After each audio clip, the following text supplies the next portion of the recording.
দর্শক, আমি যে ফুটওভার ব্রিজের উপরে দাঁড়িয়ে আছি এটি ঢাকা বিশ্ববিদ্যালয় ফজলুল হক মুসলিম হল এবং তার বিপরীতে সুফিয়া কামাল হল।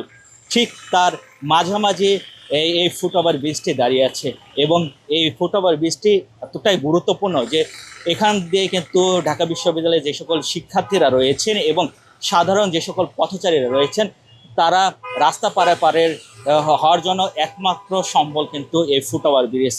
কিন্তু এই ফুটওভার ব্রিজটি থাকা সত্ত্বেও শিক্ষার্থীরা রয়েছেন এবং সেই সাথে সাথে যে সকল পথচারীরা রয়েছেন তারা কিন্তু এই ফুটওভার ব্রিজটি ব্যবহার করতে পারছে না।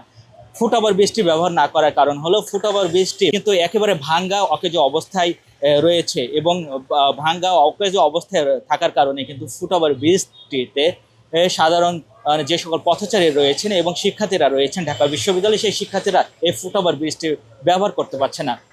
তারা কিন্তু বাধ্য হয়ে রাস্তা দিয়েই পারাপার করতে হচ্ছে এবং কি তারা আমরা কিন্তু দেখতে পেয়েছি যে অ্যাম্বুলেন্স পর্যন্ত তারা থামিয়ে রাস্তা পারাপার হচ্ছেন। আমি ফুটওভার ব্রিজ থাকা সত্ত্বেও ব্যবহার করতে পারতেছি না। আবাসিক হলের পাশেই মানে একটা ফুটওভার ব্রিজ, এটা আরও খুব ভালোভাবে মেনটেন করার দরকার। এটা খুব বাজে অবস্থায় পড়ে আছে এবং এখানে যে কোনো সময় অ্যাক্সিডেন্ট হইতে পারে।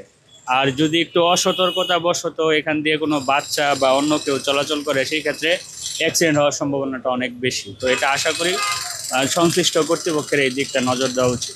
এটা কিন্তু একদম গুরুত্বপূর্ণ রাস্তা এবং এই রাস্তার কারণে কিন্তু সবসময় যাতায়াত করেন বাস। ফুটওভার ব্রিজটি ব্যবহার না করার কারণে তারা ঝুঁকি নিয়ে রাস্তা পারাপার হচ্ছেন এবং যে সকল পথচারীরা রয়েছেন আমরা কিন্তু তাদের সঙ্গে কথা বলেছিলাম। অনেকে আমরা দেখতে পাচ্ছি যে ফুটওভার ব্রিজে এসে তারা আবার পুনরায় ফিরে যাচ্ছেন। ফুটওভার ব্রিজ থাকা সত্ত্বেও আমরা ফুটওভার ব্রিজ দিয়ে পার হতে পারছি না, কারণ ফুটওভার ব্রিজটা হলো ভাঙ্গা, যার কারণে কর্তৃপক্ষ এটার দিকে নজর দিচ্ছে না, এটা মেরামত হচ্ছে না, যার কারণে মানুষজন এটা দিয়ে পারাপার হতে পারতেছে না।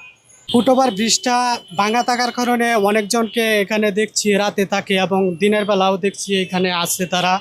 এই ফুটওভার ব্রিজটি থাকা সত্ত্বেও তারা ফুটওভার ব্রিজে উঠছেন, উঠে তারা কিন্তু আবার ফিরে যাচ্ছেন। যেহেতু ভাঙ্গা অবস্থায় রয়েছে তারা কিন্তু ফুটওভার ব্রিজটি পারাপার হতে পারছে না, সেই কারণে কিন্তু আবার তারা পুনরায় ফিরে যাচ্ছেন। এবং এখানে আমরা দেখতে পেয়েছি যে কিছু নিম্ন আয়ের যে সকল মানুষ রয়েছে তারা কিন্তু এই ফুটওভার ব্রিজে কিন্তু বসবাস করছেন এবং কি এখানে তারা এক প্রকার যে রাত্রি যাপন থেকে শুরু করে সারাদিন কিন্তু এখানে তারা থাকেন, তারা কিন্তু বিশ্রাম নেন এবং আমরা যেটা জানতে পেরেছি এখানে কিন্তু মাদকের আখড়া বসে এবং ঠিক সন্ধ্যার পর পর কিন্তু এই ফুটওভার ব্রিজটি অতি ভয়ানক অবস্থায় কিন্তু দাঁড়িয়ে থাকেন এবং এই ফুটওভার ব্রিজের আশপাশে যে সকল মানুষ যাতায়াত করেন তারা কিন্তু একটি আতঙ্কে থাকেন এবং এক পাশটা সুফিয়া কামাল হল আর এক পাশটি ফজলুল হক মুসলিম হল এবং গুরুত্বপূর্ণ এই ঢাকা বিশ্ববিদ্যালয় রাস্তার পাশে যে ফুটওভার ব্রিজটি থাকা সত্ত্বেও কিন্তু এই ফুটওভার ব্রিজটি ব্যবহার করতে পারছে না ঢাকা বিশ্ববিদ্যালয়ের শিক্ষার্থীরা এবং যে সকল